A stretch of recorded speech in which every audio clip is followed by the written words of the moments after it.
అందరికీ నమస్కారం. ఈరోజు మనం తెలుసుకోబోయే కథ దీపావళి. సతీష్, మేఘన భార్యాభర్తలు. ఇద్దరిది సాఫ్ట్వేర్ ఉద్యోగం కావడంతో మంచి జీతం వస్తుంది. డబ్బుకి లోటు లేదు. వారికి ఉన్న ఒక్కగానొక్క పాప పేరు జాహ్నవి. ఆ పాపకి 10 సంవత్సరాలు. ఇంటర్నేషనల్ స్కూల్లో 4th క్లాస్ చదువుతూ ఉంది. దీపావళి పండుగ మరికొద్ది రోజుల్లో వస్తూ ఉండడంతో స్కూల్లో దీపావళి గురించి ఎస్సే రైటింగ్ కాంపిటీషన్ పెడతారు. స్కూల్లో ఇచ్చిన ఎస్సే రైటింగ్ పూర్తి చేయడానికి తల్లిదండ్రుల సహాయం అడుగుతుంది జాహ్నవి. వాళ్ళిద్దరూ బాగా బిజీగా ఉండడంతో కూతురు హోంవర్క్లో సహాయం చేయలేదు. దాంతో జాహ్నవి ఇంటర్నెట్లో దొరికిన ఎస్సే రాసుకొని స్కూల్కి తీసుకొని వెళుతుంది. స్కూల్లో టీచర్ అందరూ రాసుకొని వచ్చిన ఎస్సేలను చూసి, జాహ్నవి, అందరినీ ఎస్సే సొంతంగా రాసుకుని రమ్మని చెప్పాను కదా, మరి నువ్వెందుకు ఇంటర్నెట్లో కాపీ కొట్టి తీసుకుని వచ్చావు? నాకు దీపావళి రోజున టపాకాయలు కాలుస్తారని ఒక్కటే తెలుసు టీచర్. మా అమ్మా నాన్నని అడిగితే వాళ్ళకి ఖాళీ లేదు అని ఏం చెప్పలేదు. మరి మీ ఇంట్లో తాతయ్య, నానమ్మ, అమ్మమ్మ అలా ఎవరూ లేరా? ఎవరూ లేరు టీచర్. మరి వాళ్ళు ఎక్కడ ఉంటారు?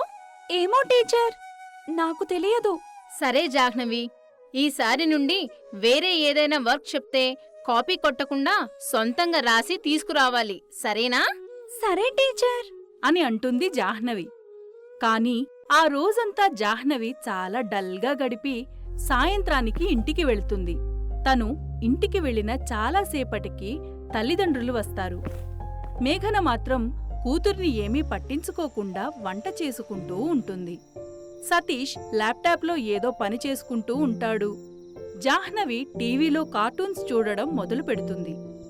మేఘన వంట పూర్తి చేసుకొని అన్నీ తీసుకువచ్చి డైనింగ్ టేబుల్ మీద సర్దుతూ భర్తని, కూతురిని భోజనానికి రమ్మని పిలుస్తుంది. జాహ్నవి మాత్రం ఎంతసేపటికి టీవీ ముందు నుండి కదలకపోవడంతో మేఘనకి కోపం వచ్చి 2 దెబ్బలు వేస్తుంది.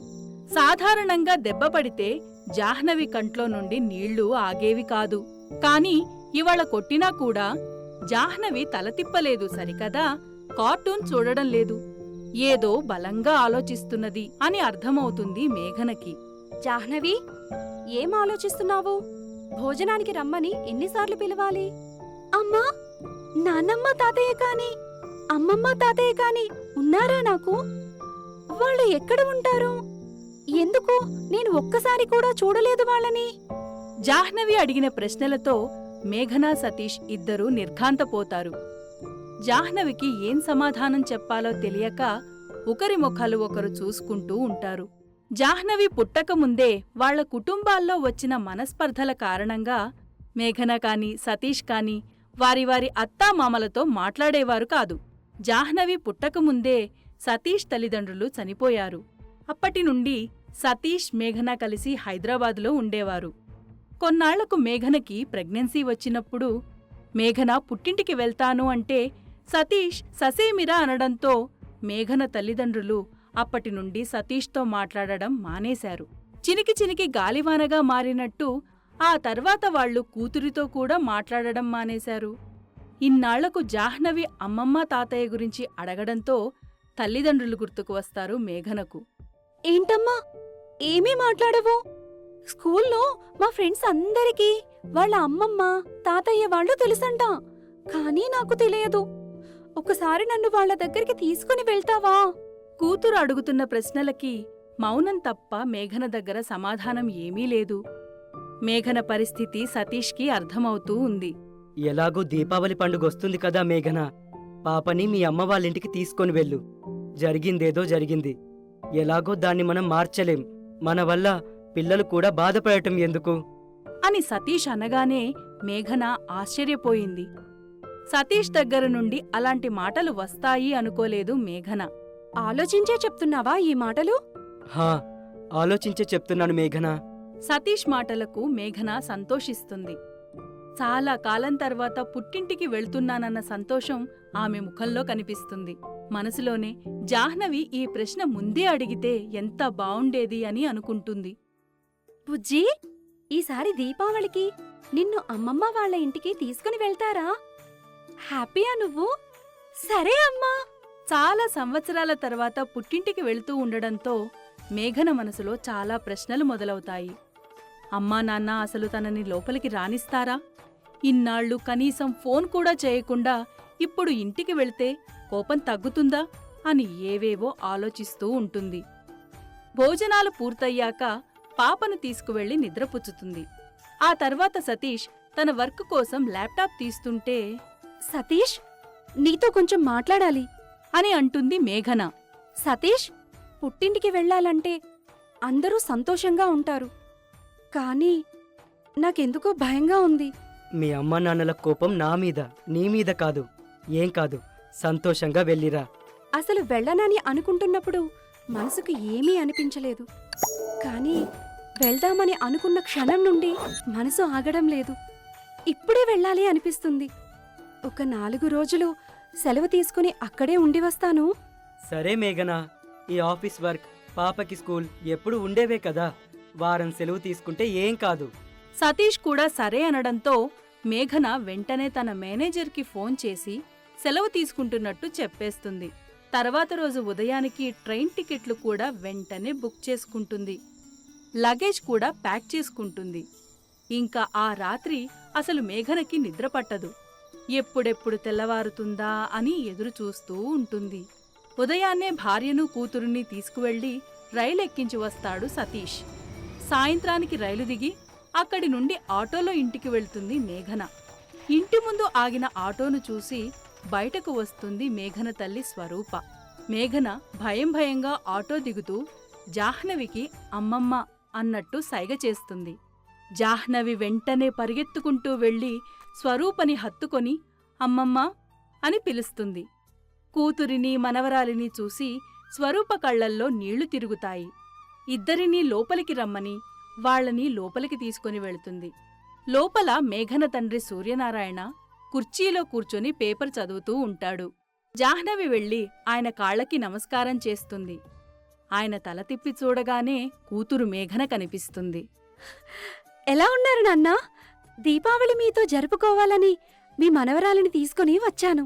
తండ్రి ఏమంటారో అని మౌనంగా ఎదురుచూస్తూ ఉంటుంది. ఈ దీపావళి ఒక 10 సంవత్సరాల ముందు గుర్తురాలేదా తల్లి? ఇన్నాళ్లకి ఈ ముసలి ప్రాణాలు గుర్తొచ్చాయా నీకు? నన్ను క్షమించండి నాన్నా. మేఘన ఏడుస్తూ వెళ్లి తండ్రిని హత్తుకుంటుంది. దాంతో ఆయన కళ్ల నిండా నీళ్లు నిండిపోతాయి. సూర్యనారాయణ మనవరాల్ని ఎత్తుకొని ఆడిస్తాడు. స్వరూప కూడా చాలా ఆనందంతో జాహ్నవిని ఎత్తుకొని మురిసిపోతుంది. ఎన్నో ఏళ్ల నుండి దాచుకున్న బాధంతా ఒక్కసారిగా పోయినట్టు సూర్యనారాయణ, స్వరూప చాలా ఆనందిస్తారు. అల్లుడుగారు రాలేదా అమ్మా? తల్లి ప్రశ్నకు మౌనంగా తలదించుకుంటుంది మేఘన. తాతయ్య, నాకు దీపావళికి టపాకాయలు కొనిస్తావా? అరే, అప్పుడే టపాకాయలు పేల్చేంత పెద్దదానివైపోయావా తల్లి? సరే, నువ్వు టిఫిన్ చెయ్యి, తర్వాత మనం బయటికి వెళ్ళి ఏం కావాలో అన్నీ తెచ్చుకుందామమ్మా. కూతురు వచ్చిన ఆనందంలో స్వరూప రకరకాల వంటకాలు సిద్ధం చేస్తుంది. మనవరాలికి తనే స్వయంగా కొసరి తినిపిస్తుంది. అమ్మమ్మ చేసిన వంటకాలు బాగా నచ్చడంతో జాహ్నవి కూడా వద్దు అనకుండా తింటుంది.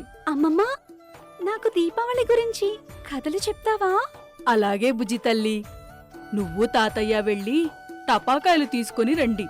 సాయంత్రం నీకు బోలెడన్ని కథలు చెప్తాను. సరే అమ్మమ్మా. అలా అమ్మమ్మకి ముద్దు పెట్టి తాతయ్య దగ్గరకు పరిగెడుతుంది జాహ్నవి. చాలా కాలం నుండి బయటకు తీయని తన బుల్లెట్ బండి ఆ రోజు సూర్యనారాయణ బయటకు తీస్తాడు. ఆ బండి మీద మనవరాలిని ఎక్కించుకొని ఊరంతా తిప్పుతూ ఉంటాడు. జాహ్నవి అడిగినవి అడగనివి అన్నీ కొనిస్తాడు. మనవరాలికి చాలా కొత్త బట్టలు కొంటాడు. అలా చాలా టపాకాయలు కొనుక్కొని ఇంటికి వస్తారు వాళ్ళిద్దరూ. ఎందుకు నాన్న ఇన్ని కొనుక్కొని వచ్చారు? హహ, ఇంకా దీపావళికి 4 రోజులుంది కదా, అప్పటి వరకు ఉండాలిగా మరి.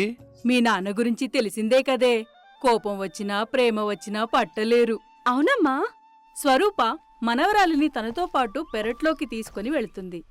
అక్కడ తను కూరగాయలు కోసుకుంటూ మనవరాలికి దీపావళి పండుగ ఎందుకు జరుపుకుంటున్నాం, నరకాసురుడిని శ్రీకృష్ణుడు సత్యభామ ఎలా చంపారు అని చాలా వివరంగా చెప్తుంది.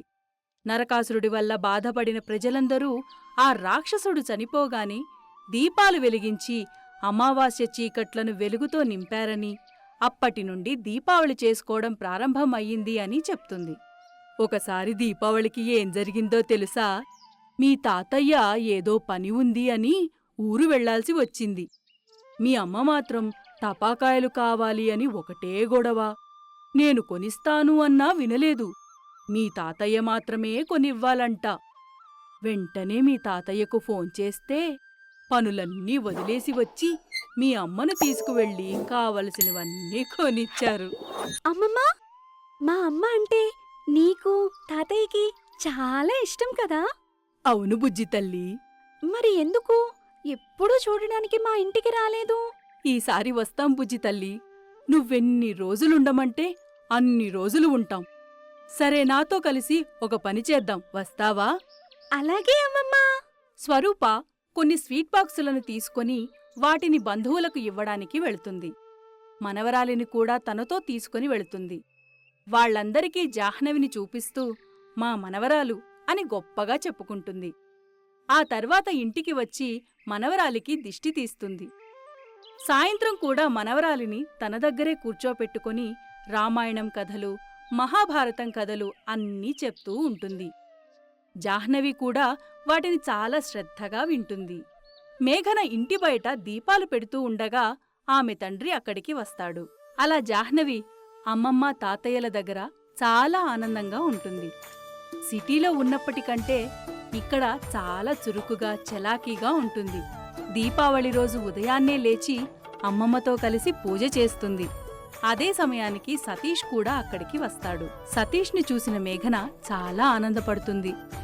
రండి అల్లుడు గారు, రండి. ఇందాకే అంటున్న అల్లుడు గారు కూడా పండక్కి వస్తే బాగుంటుంది అని. నాకెవరున్నారు మావయ్య, మీరు తప్ప. తెలిసో తెలియకనో గతంలో మూర్ఖంగా ప్రవర్తించాను. మీరు కోప్పడైనా మీ కూతురిని చూడ్డానికి వస్తారు అనుకున్నాను, కానీ మాట్లాడడం మానేస్తారనుకోలేదు.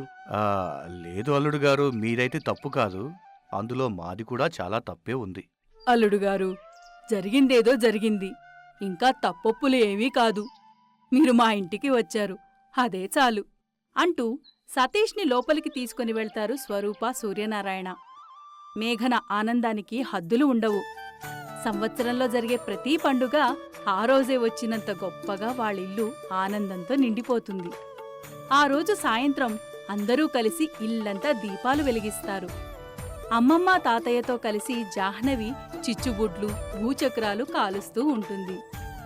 మేఘనా, సతీష్ కూడా చాలా ఆనందంగా టపాసులు కాలుస్తారు.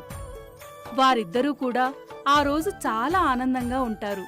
మేఘన తన జీవితంలో అన్నింటికంటే ఇది చాలా గొప్ప రోజు అని అనుకుంటుంది. అలా స్కూల్లో టీచర్ దీపావళి పండుగ గురించి రాయమన్న ఎస్సే రైటింగ్ ఒక కుటుంబాన్ని తిరిగి దగ్గర చేసింది.